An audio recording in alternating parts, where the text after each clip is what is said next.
and realize it's not all about you. And this is one of the great, I hate the self-love movement. I hate the self-esteem movement. It's done so much damage. I think it's one of the great, philosophical carcinogens in our society in so many different ways. Hey guys, welcome back to my channel. I hope you guys are good. Guys, today we're going to be reacting to Charlie Kirk shares his top rules for life. Guys, let's go right down to this. I would just like to know, you being a husband, a father, and a big political figure, it's like, how do you cope with making all those things important in your life?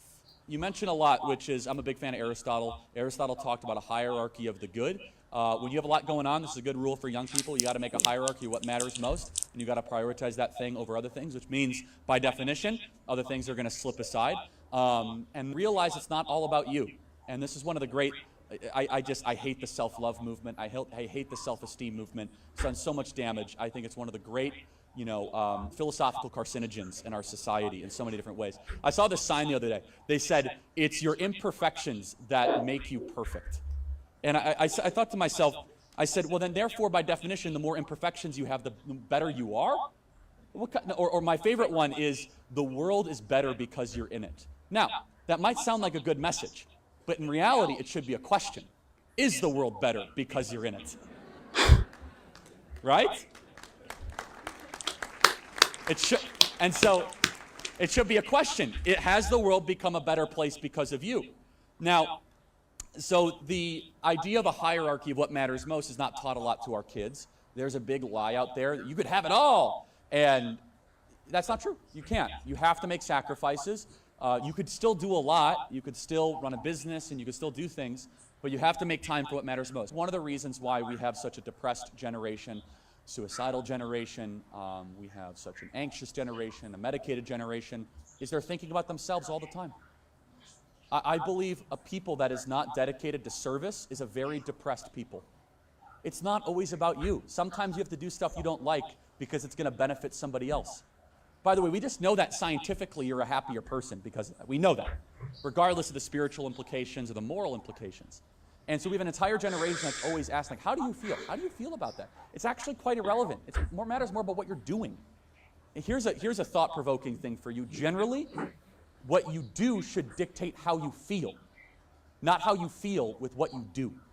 That's a good general rule to tell a young person. Another good rule for life, which is self-control is a lot more important than self-esteem. But we do the opposite. Thank you.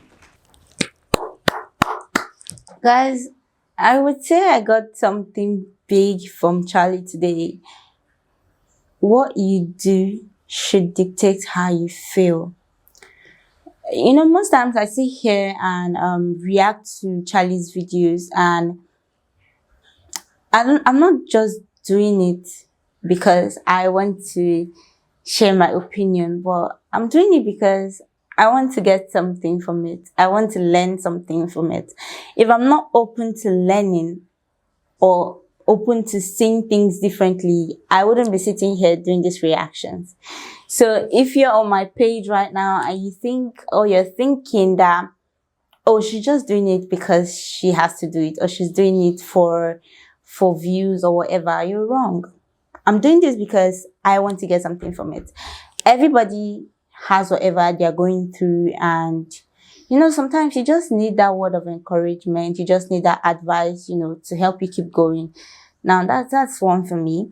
And me hearing that takes me back to, the way I've been feeling lately, and it kind of points out something to me, because I hear that whatever you do should dictate how you feel.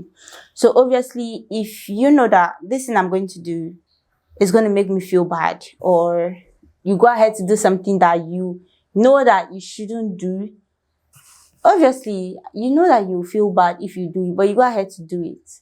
So yes, the repercussion is you're going to feel bad. I don't know if you get what I'm trying to say, but it kind of opened or took me back to some things that I've done, and the way I feel after doing them, and then I know that I shouldn't have done it in the first place. Yes, so apart from that, I'm going to say that, you see, this life, the time where everybody was like self-love, the beginning of that thing, believe me, you have to love yourself. A lot of people, come out and say that they need someone to love them and other things. But I believe that you have to love yourself first.